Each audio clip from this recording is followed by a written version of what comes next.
मित्रांनो, चांगलं चॅनलमध्ये आपलं स्वागत आहे. मित्रांनो, आजचं जे एक सहज मैदान झालं तर या सुंदररित्या मैदान सकाळपासून रितसर असं पार पडलं आणि या मैदानाचे जे आयोजक आहेत ते आपल्या समवेत आहेत.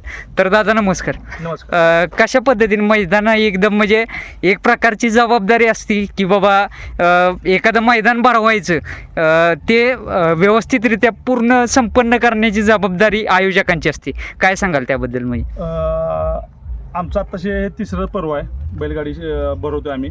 आणि आम्ही ज्यावेळेस पहिल्यांदा बाईट दिली त्यावेळेस सुद्धा आम्ही सांगितलं होतं एक चूक दाखवा आणि 10,000 रुपये बक्षीस मिळवा. हे आमची पहिल्यापासून जे होतं.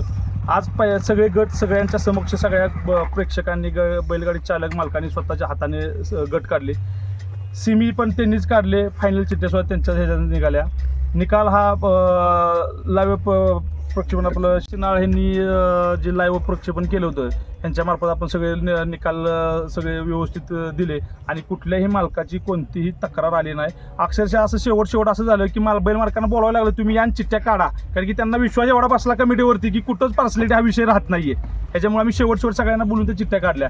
आणि आजचं सगळ्या प्रेक्षकांना माहिती आहे, सगळ्या प्रेक्षकांची तुम्हाला कमेंटमध्ये येतीलच मैदान कसं झालं काय. आम्ही सांगण्यापेक्षा जे बाहेर तुमचे लाईव्ह जे प्रेक्षक आहेत ते प्रतिसाद देतील, प्रतिक्रिया देतीलच. आणि जे मैदानाचं निकाल आहेत ते सांगतील. निकाल आपण दाखवलेच मगाशी. तरी पण दादा तिसरं पर्व होतं आपलं. तरी या तिसऱ्या पर्वामध्ये पहिल्या 2 पर्वामध्ये जे काही म्हणजे थोड्याफार तुमच्या म्हणजे मैदान खूप असं आयोजक मनामध्ये काहीच नसतं की बाबा काय चुका होतील स्वतःच्या, पण काय बदल केले म्हणजे त्या 2 पर्वापासून? म्हणजे कसं खरं तर आमचं यात्रेचं हे तिसरं मैदान, आमच्या गावचे ग्रामदैवत काळभैरवनाथ जोगेश्वरी यात्रेचं हे आमचं तिसरं मैदान. आमच्याकडे म्हणजे पहिलं मैदानच होत नव्हतं. हे आता आम्ही 3 वर्ष कोरोनाचा विषय झाल्यापासून आम्ही हे मैदान घ्यायला लागलो.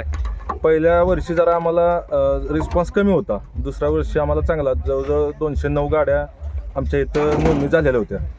आज पण आदतचे 21 गट पळाले आणि दुसऱ्याचे जवळजवळ 13 गट पळाले. संपूर्ण लाईव्ह प्रेक्षेपणमध्ये आपण केलेलं आहे. आपण एक ही चिठ्ठी आमच्या यात्रा कमिटी किंवा एक्सेलच्या माणसांच्याकडून काढली नाही. सगळ्या चिठ्ठ्या आपण थोडं जे प्रेक्षक बैलगाडा शौकीन असू द्या, चालक मालक असू द्या, त्यांच्या हस्ते सगळ्या चिठ्ठ्या काढलेल्या आहेत. एकाही चिठ्ठीत आम्ही कुठंही भेदभाव घेतला नाही किंवा आम्ही निकाल बाबा हा असं कुठल्याही गोष्टीत आम्ही केलं नाही. आणि त्याचं फळ सगळ्यांना आज आमच्याकडून जेवढी बक्षिसं घेऊन गेली, जेवढी बक्षिसं दिलेली त्यापेक्षा आम्ही 2 बक्षिसं आणखीन वाढवून दिली. कारण 2 गाड्यात एकाचं ऑब्जेक्शन आलं म्हणून त्यांच्यावर पण आम्ही अन्याय होऊ नये म्हणून एक 7 बक्षिसं आम्ही ठेवलेली होती. ते आणखी एक त्यात बक्षीस वाढून 8 बक्षीस आणि त्यात नंतर शेवटच्या एका गाडीला सामना झाला म्हणून आणखीन एक असं आम्ही 9 बक्षिसं आम्ही एक्सेल ग्रामस्थो एक्सेल यात्रा कमिटी यांच्यामार्फत संपूर्ण बक्षिसं दिली. आता तुम्ही बघितलं प्रथम क्रमांकाचं पण बक्षीस याच्यात गाडी होती ते आम्ही सकाळी तिथं आणून ठेवलेली होती. आमच्या गावचे बलभीम रामचंद्र भोसले महाराष्ट्र चॅम्पियन यांच्यातर्फे 1 नंबरचं बक्षीस दिलेलं होतं. ते पण आम्ही इथं दिलेलं आहे. त्यांना सांगितलेलं आहे ज्यांनी बक्षीस घेतलं त्यांना की बाबा रितसर कागदपत्र आपण उद्या करूया आणि तुम्हाला बक्षीस घेऊन जा. दादा काय होतं की आता तुम्ही म्हणाला तसं 2 बक्षिसं तुम्ही वाढवली, तर असं क्वचित कमी मैदानामध्ये होतं की जिथं स्वतः पदरचे पैसे घालून म्हणजे 2 बक्षीस वाढवणं म्हणजे एक प्रकारे पैसे दिलेच तुम्ही बैलगाडी मालकाला. तर झाला होता की एका सिनेमध्ये सामना झाला होता. सामना झाल्यानंतर दोघांचे एक बैल पळवणं ही चुकीचं आहे की किती एक थोडासा अर्धा फुटाचा फरक होता. तर आपण काय केलं, यात्रा कमिटीच्या तर्फे एक बक्षीस वाढवलं आणि त्या दोन्ही गाड्यांना गुलाला, दोन्ही बैलांना 4 बैलांना गुलाल द्यायचा आपण चान्स दिला.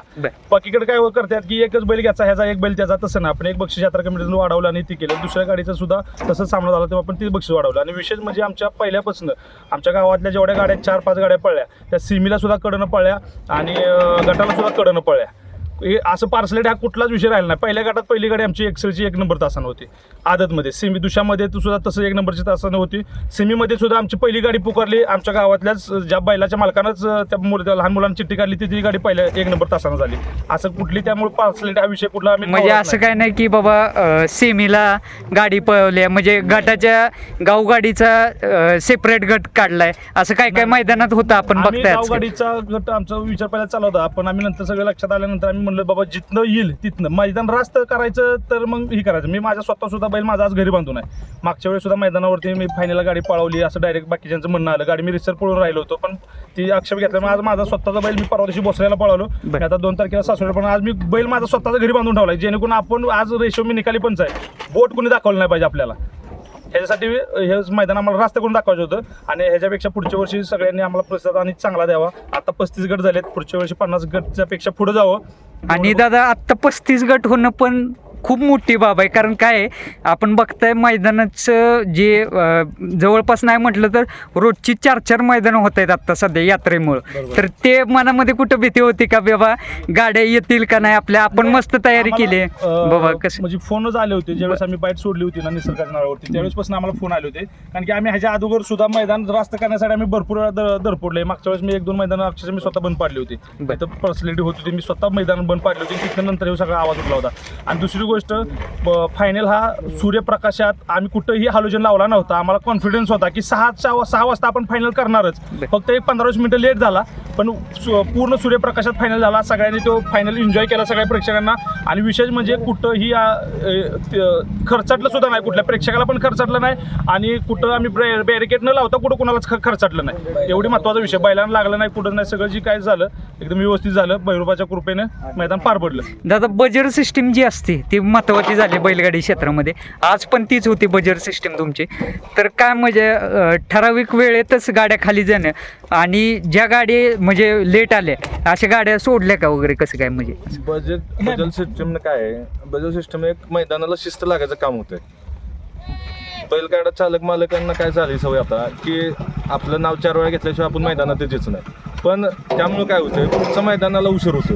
आपण जर आता आम्ही यात्रा कमिटी मार्फत भरवलेलं आहे, काही लोक पर्सनली पण भरवतात. त्यांचं प्रत्येकाचं नियोजन असतं की बाबा सूर्यप्रकाशात आपल्याला फायनल घ्यायचे, आपल्या जी बक्षीस आपण ठेवलेलं आहे त्याचं वितरण करायचे, बाकीच्या पण गोष्टी असतात. त्यामुळं प्रत्येकाचं नियोजन असतं. पण माणसांना काय सवय लागली की बाबा मला 4 वेळा पुकारल्याशिवाय मी मग पुकारले की मग तिथनं पाणी कर, मग तिथनं माझी गाडी बघ, छकडा बघ, ड्रायव्हर बघ.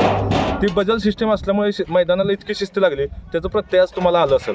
आज आमचा 31 आदतचे आणि 13 दुशाचे गट पळून 3 दुशाचे सेमी आणि जवळजवळ 4 आदतचे सेमी सगळं पळून आज आमचा फायनल सूर्यप्रकाशात होऊन बक्षीस वितरण पण सूर्यप्रकाशात झालं.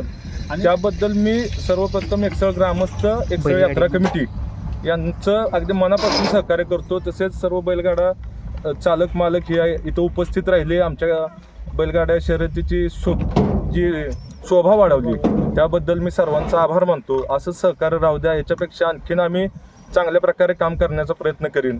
धन्यवाद. तरी परत मैदान कसं आयोजित म्हणजे आयोजन नियोजन वगैरे काय डोक्यात मैदान चालू आहे? आयोजन नियोजन ह्याच्यापेक्षा अजून ह्याच्यात काय आमच्याकडून चुका जरी झाल्या असतील ते आम्ही सुधारून आतापर्यंत आम्ही 3रं पर्व आहे. मागच्या वेळेस आम्ही गटाला पहिल्या 1-2 गटाला आम्ही गाड्या बाद केल्या होत्या. आता नाव काही घेत नाही मी, चांगल्या चांगल्या व्यक्तींच्या गाड्या आम्ही बाद केल्या होत्या. निकाल म्हणजे निकाल, आम्ही अजिबात निकालात पर्सनॅलिटी अजिबात ठेवत नाही. पहिल्यांदा सुरुवातीला 2-3 गाड्या बाद केल्या तेव्हापासून एक्सेलच्या मैदानाला तेवढी धास्ती लागलेली आहे की बाबा ही माणसं बाद करतात का, तर करतातच. हे कुणाचं ऐकत नाहीत. मग तो मोठा खेळणारा असू द्या किंवा लहान असू द्या, नियम हा सगळ्याला सारखाच असतो. म्हणजे कोण मोठा नाही छोटा नाही असं कोण काय मोठा नाही कोण छोटा नाही. इथं मैदानात आल्यानंतर आम्हाला सगळी सारखी आहेत. आणि मैदानात आमच्या म्हणजे असं कोणी पार्सलिटी करायला पण कोण म्हणायला पण आलं नाही की माझी चिठ्ठी इथनं काढ आणि तिथनं काढ, की सगळ्यांच्या समोर सकाळपासून चाललेलंच होतं. आणि आमच्या गावातली पहिली गाडी जशी कडन निघाली तसं सगळ्यांना विश्वास पटला इथं रस्ताच होते सगळं जे काय होतंय ते. आणि गटाला पण निघाली आणि सेमीला पण निघाली. म्हणजे असं काय आम्ही काय गावची गाडी असते तर मधनं निघाली असं, तर काही जणांचं म्हणणं असते की बाबा हिने काढली असेल मुद्दाम असं. बरोबर. आम्ही घेऊन सांगतो, तन्मय दत्तात्रय भोसले दुसऱ्यातली पहिल्या सेमीची गाडी आहे ना, ती आमच्या बरोबर आमचा सहकारीच आहे. बक्षीस दिलेली गाडी आहे. आणि त्यांनी त्या व्यक्तीनं बक्षीस पण दिलेलं आहे. जर का आम्हाला काय याच्यात आतला पद्धती करायची असते तर आम्ही कुठून तर ती गाडीमधून 100% पहिले असतील. पण आम्हाला हे मैदान रितसर करून दाखवायचं होतं. एक उदाहरण आम्हाला द्यायचं होतं सगळ्यांना की बाबा यात्रेची मैदानं किंवा वैयक्तिक मैदानं रितसर होऊ शकतात. फक्त तुमचं नियोजन ठेवा, मैदानं व्यवस्थित होऊ शकतात. माणसं आज कुठनं कल्याण आडवलीवरनं माणसं आलेली खूप लांबून आले. काल तर आमच्या इथं पंढरपूरवरनं काल मुक्कामी इथं गाडी आलेली, त्यांना न्याय मिळायला पाहिजे. त्यासाठी आम्ही हे पाऊल उचललंय आणि ह्याला सगळ्यांनी असाच पाठिंबा द्यावा एवढी विनंती करतो. दादा धन्यवाद, खूप सुंदर मुलाखत दिली आपण आणि असंच तुम्ही चांगली चांगली मैदानं आणि पारदर्शकता अजून आणण्याचा त्यामध्ये अजून प्रयत्न कराल हीच सदिच्छा करतो आणि धन्यवाद.